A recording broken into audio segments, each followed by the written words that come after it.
Hello guys, it's Remus here, and after bringing you the Balance Ultimate Guide, I'm going to give you the Feral Ultimate Guide. So, I've been playing Druid for almost 10,000 years. I've met Illidan when he still had his normal eyes, and Feral on PvP since the Burning Crusade, so I'm going to give you a guide of PvP and PvE as well. So let's begin!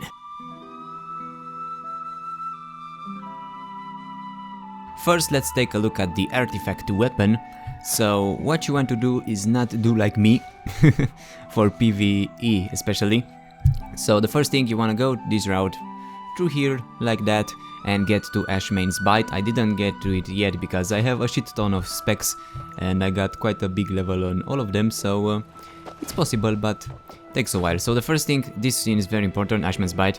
It's really great, and this one is also important, Razor Fangs. It increases the damage of your Rip, and so is this one that increases the Rake. But after Gate of Ashmane, you want to go to Open Wounds. This one is really good as well, and I got it. Since it's pretty nice for PvP especially. And then you want to go through here and get to the Shadow Trash and then finish the rest, but those three are the most important, so you want to get Ashmane's Bite and Open Wounds as soon as possible. And for the artifacts, relics, well, if you can get one on Razor's Fangs or on Tear of Flesh, that could be really nice, but if not, just take the ones that give you a really good item level increase. For stat priority, of course, the most important thing is agility, so take as many things with agility as you can, and then you must focus on mastery. This is really important for Feral. It increases the damage of your bleeds. That's what Feral is all about, do as much damage with your bleeds as possible. And then focus on crit, versatility, and last, haste. You don't need haste, you don't have to cast spells or to use auto attacks frequently, so haste is the least important thing for you, and mastery and crit are the most important things.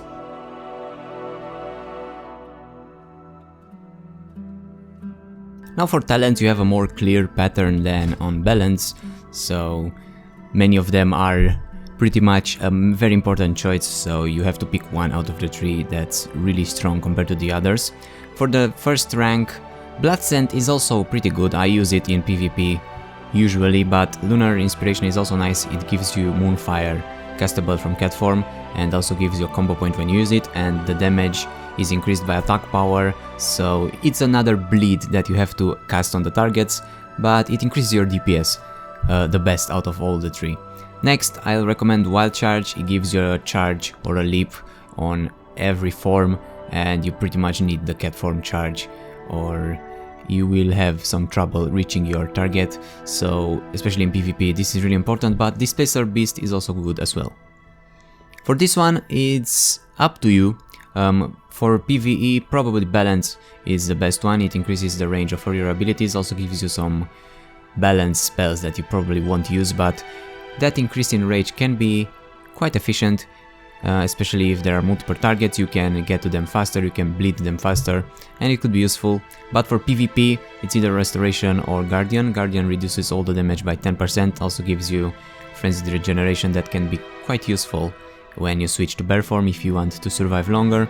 And for this, the passive is also nice, that passive healing, and I like to have Swift Mend and all the other restoration spells, but it's up to you here. For PvE, probably Balance, and for PvP, Restoration or Guardian.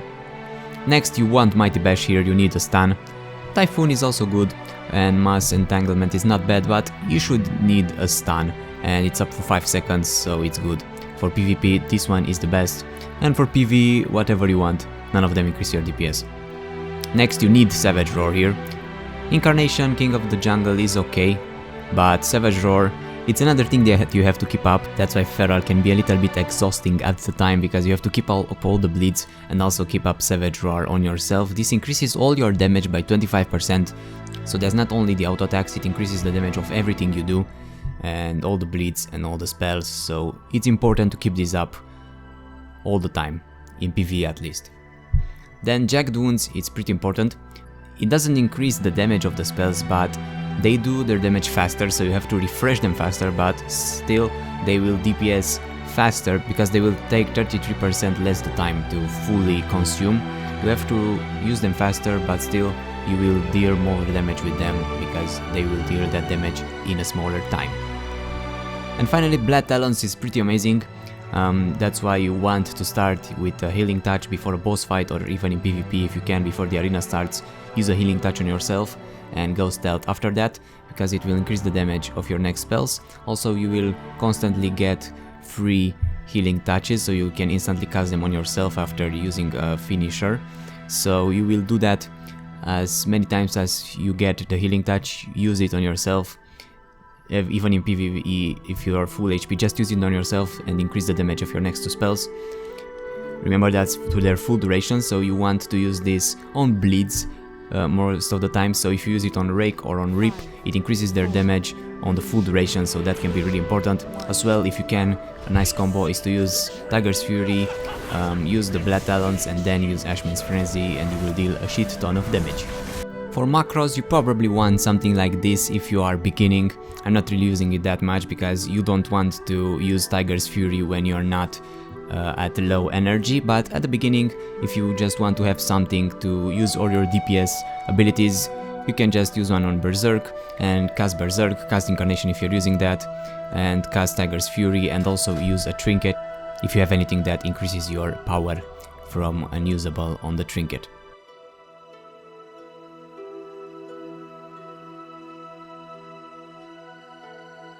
Right, now let's get to the rotation. So I'm going to take it slowly and tell you what you should do. So as I said, before a fight you should use Healing Touch on yourself. Just cast it nicely there and you will see that you get 2 stacks of Blood Talon.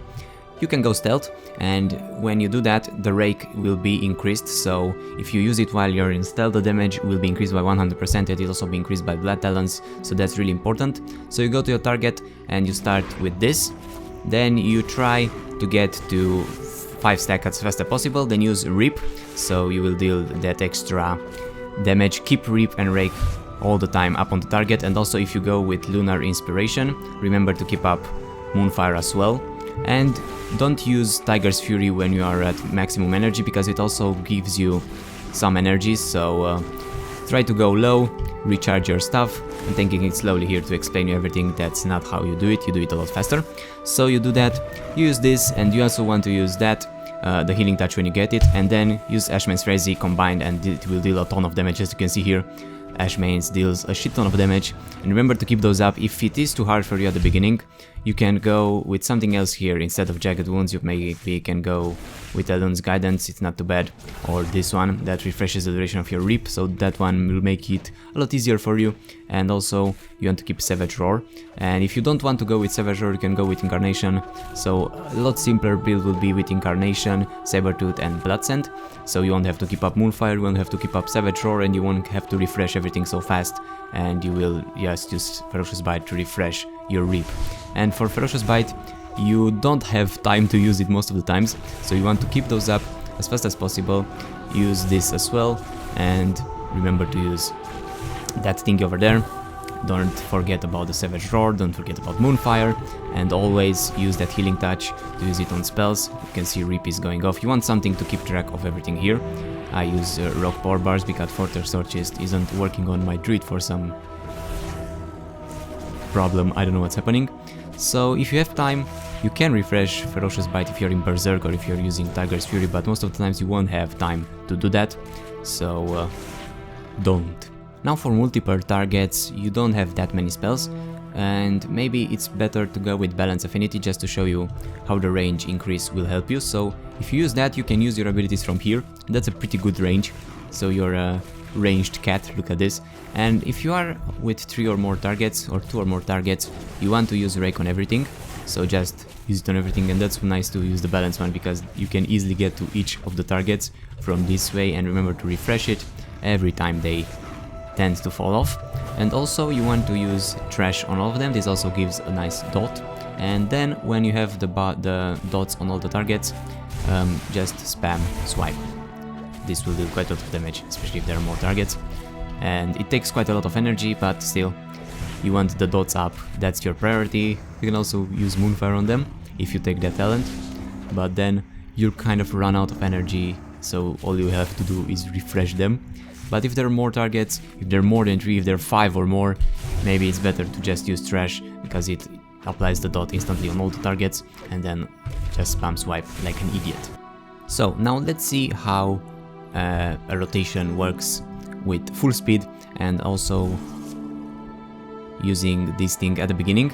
So let's see the rotation fully and without slowing it down. So what you want to do, as I said, is use that healing touch before, go stealth like a motherfucker, and use Rake. Then fastly you can start with Savage Roar, and if taken, go with Berserk, and that if you have Incarnation, use Incarnation. Then use this as fast as possible as well. Also cast Moonfire and keep applying the dots all the time, and cast Rip. So that's how you do it, but a little bit faster because I talked to you through, so you can see it at that speed. And as you can see, you pretty much don't have time to use Ferocious, but if you do, you're gonna do quite a lot of damage with it. But you have time in here at the beginning. As you can see, I missed a few seconds with Rip, but that's because I was talking. If you don't talk, you have time to use it in the duration of the Berserk, so you have that up. You also remember to use Savage Roar. Savage Roar can be quite annoying to keep up with. You have to keep up here and here as well, so keep up Savage Roar all the time. Then keep the debuffs off. If you want, you can go without the Moonfire, so you don't have to mind that as well, but it's pretty useful. And you can also this one is the only thing that you cannot increase with Blood Talons. So if you increase something with Blood Talons, the best thing to do is to increase the Rip or the Rake, but the rest cannot be increased. And still, that's the basics of it. It's not too hard in PvE, it's harder in PvP, and there it works more on instinct than on a basic rotation. So let's talk a little bit about PvP as well. In PvP you can also start with that healing touch before it begins. Remember that it will be deleted if the arena starts while you have it on you, so use it when at your 1 second before the arena starts, so you have time to cast it and get on you before the doors open, so you'll have that +2 abilities at the beginning of the arena. Again, in PvP there's no basic rotation, but still you want to keep up your dots on the target. You don't have to pick Moonfire for this as well if you don't want to, and Savage Roar you also want to try and keep that up as many times as possible. Maybe it will last if you just use it at the beginning really fast, and it will last all the arena if you finish it really quickly.